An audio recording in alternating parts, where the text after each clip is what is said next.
హీరాకుడు dam సందర్శించడానికి dam దగ్గరలో ఉన్నాం. రాత్రంతా భువనేశ్వర్ నుండి ప్రయాణం చేసి ఇంతకుముందే గంట క్రితమే డ్యామ్ దగ్గరలోకి వచ్చాము. ఫ్రెష్ అప్గా అయ్యి అందరం టిఫిన్ తినడం కూడా జరిగింది. మధ్యలో ఒక 10 నిమిషాలు బ్రేక్ తీసుకొని కొంతమంది మా మిత్రులు కూడా సంబల్పూర్ అనేటువంటి జిల్లా హెడ్ క్వార్టర్లో ఒక రోడ్ పంటి ఉన్నటువంటి చిన్న హోటల్ లాంటి ప్రదేశంలో కొత్త రుచులను కూడా ఆస్వాదించడం జరిగింది. చాలా బాగుందని మా మిత్రులు కూడా చెప్పడం జరిగింది.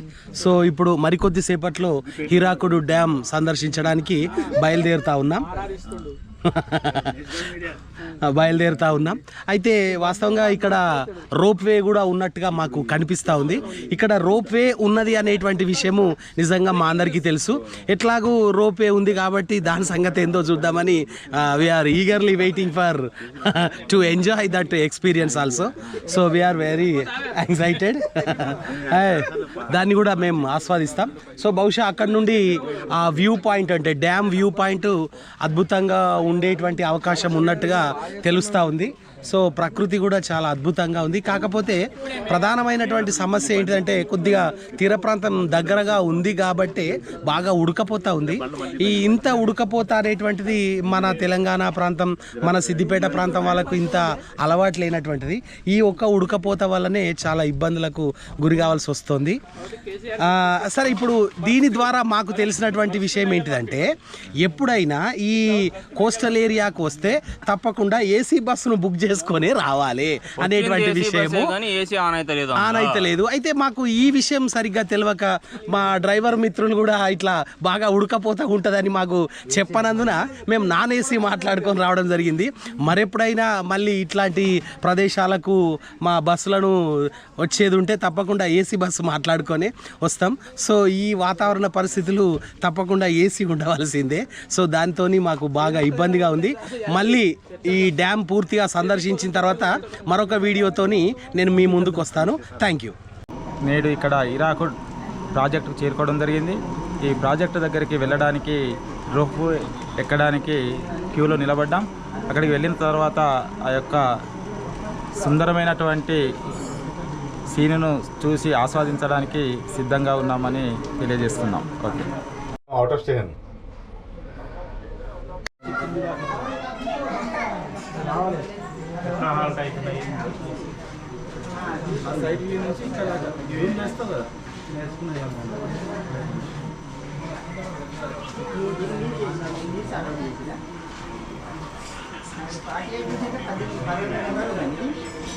యూట్యూబ్ ఫ్యామిలీ, ఇప్పుడు మనం రోప్ వే వెళ్తున్నాం.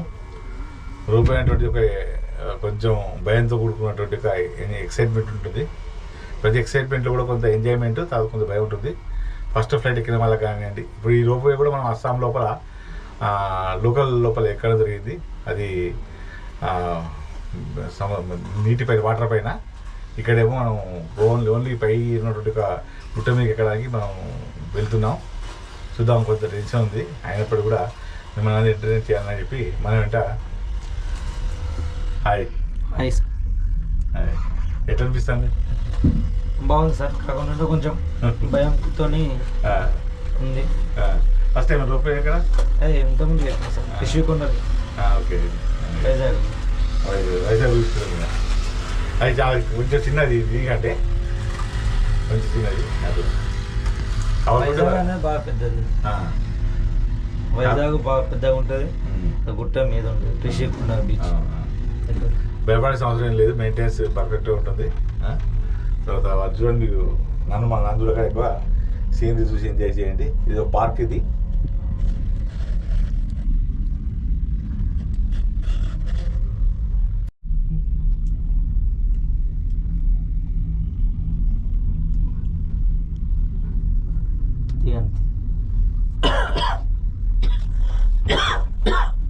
మా అందరికి వస్తాయి అటు.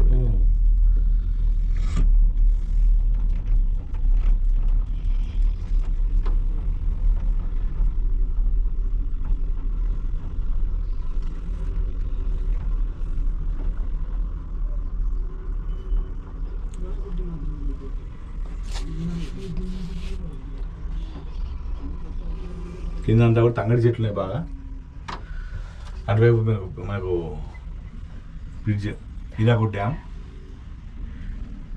దానిపైన కూడా వెహికల్స్ పోతున్నాయి కాబట్టి 2 వీలర్స్ను చిన్న వెహికల్స్ పర్మిషన్ ఇచ్చారు, టూరిస్ట్ వెహికల్స్ పర్మిషన్ లేదు.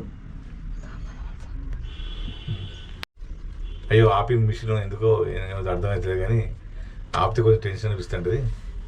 ఈ రన్నింగ్లో అయితే ఏం కాదు, కాకుండా కొంచెం ఫ్లైట్ జర్నీ ఎక్కువ అలవాటు ఉన్న వాళ్ళకి కానివ్వండి, ఈ హైట్ లోపల జర్నీ చేసిన వాళ్ళకి కానీ ఏం అనిపిస్తే కానీ చూడండి పక్కన ఉన్నటువంటి వాటి నుంచి కూడా చాలామంది పబ్లిక్ వెళ్తున్నారు, డౌన్ అవుతున్నారు.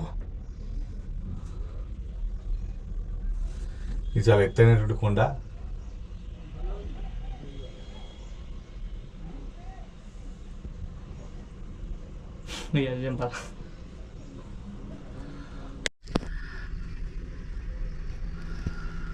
చూడండి ఎత్తైనటువంటి కొండ, చాలా స్ట్రైట్గా హైట్ పోతుంటుంది.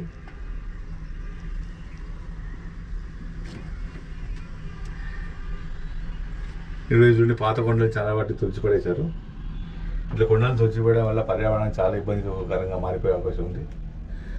పర్యావరణాన్ని మనం ఎంజాయ్ చేయవచ్చు, తర్వాత మనకు వర్షాలు పడాలన్నా కూడా, అదేవిధంగా పంటలు పండాలన్నా ప్రకృతి కూడా మనం సహకరించాలి. అంటే ప్రకృతిని మనం నాశనం చేయవద్దు. మీరు కూడా మీ ఫ్రెండ్స్ తప్పనిసరిగా ఈ హీరాకుడ్ ప్రాజెక్టు, అదేవిధంగా దాంతోపాటుగా ఆ యొక్క రోప్వేని కూడా ఎంజాయ్ చేయండి.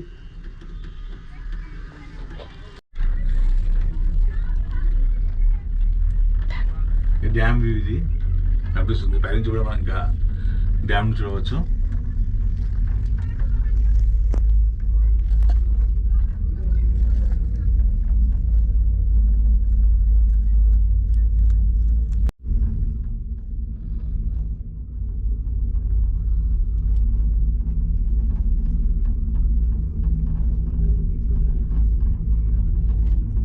చాలా దగ్గరికి వచ్చేసాను. ఒక జస్ట్ ఇది మొత్తం 7 minutes జర్నీ అని చెప్పాడు, కానీ యాక్చువల్ దీని లోపల ఒక 1 minute నుంచి 1.5 minutes వరకు మధ్యలో బ్రేక్ రూపంలో ఇవ్వడం జరిగింది. అక్కడ దిగే వాళ్ళు దిగుతుంటే లేదా ఎక్కే వాళ్ళు ఎక్కుతుంటే వాళ్ళ కొరకు ఇది ఆపడం జరిగింది. చిన్న కట్టే శబ్దం జరిగింది, చెట్లు పెరిగాయి. చూడండి కింద నుంచి మనకు పార్కింగ్ వెహికల్ పెట్టినటువంటి ప్రదేశం మనకు కనిపిస్తుంది.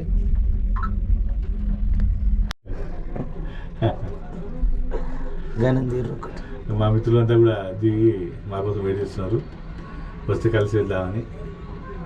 ఇక్కడ ఏం లేదు, కేవలం వ్యూ పాయింట్ చూడమే. ఈ జర్నీ లోపల ఉన్నటువంటి ఎంజాయ్మెంట్ ఎక్కువ అండ్ ఎక్సైట్మెంట్ కూడా. ఇది చక్కటి కంటైనర్ బాక్స్. ఈ బాక్స్ మనం క్లోజ్ చేసి పెట్టడం జరిగింది. మనకి ఇలా కూడా బ్లాక్ అండ్ కీ సిస్టమ్ కూడా ఉన్నది.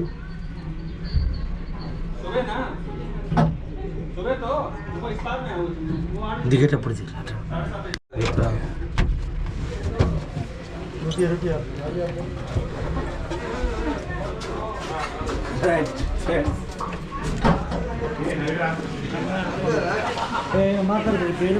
हे हरिराम कृष्ण जगन्नाथ, ये क्या हुआ? आंखों से पानी निकला है, पसीना छूटा है, जिंदा बच गए, जाते जाना क्या है? ये हरिराम कृष्ण जगन्नाथ।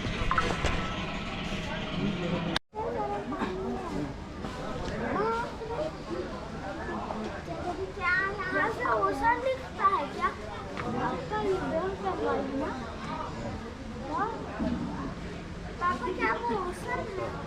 ओडिशा के बीचों बीच सी है।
ఎట్లయింది రోప్ ఎక్స్పీరియన్స్? చాలా బాగుంది రోప్ రావాలి రావాలి అన్నట్టుగా అనుకున్నాము. యాక్చువల్గా ఎక్స్పెక్ట్ చేయలేదు ఇక్కడ రోప్ వే ఉంటుందని. All the best. Rope way అసలు రోప్ వే ద్వారా మనం హీరాకుడ్ డ్యామ్ సందర్శనం చాలా బాగుంది. ఇంకా నెక్స్ట్ ఇయర్ కూడా ఇటువంటి కార్యక్రమాలు ఎన్నో చేపట్టి మరి మన సంఘాన్ని ఇంకా విజయవంతంగా నడిపిద్దామని కోరుకుంటున్నాం. వచ్చిండు సాబీర్. మీరు కావాలా మీరు ఇంకా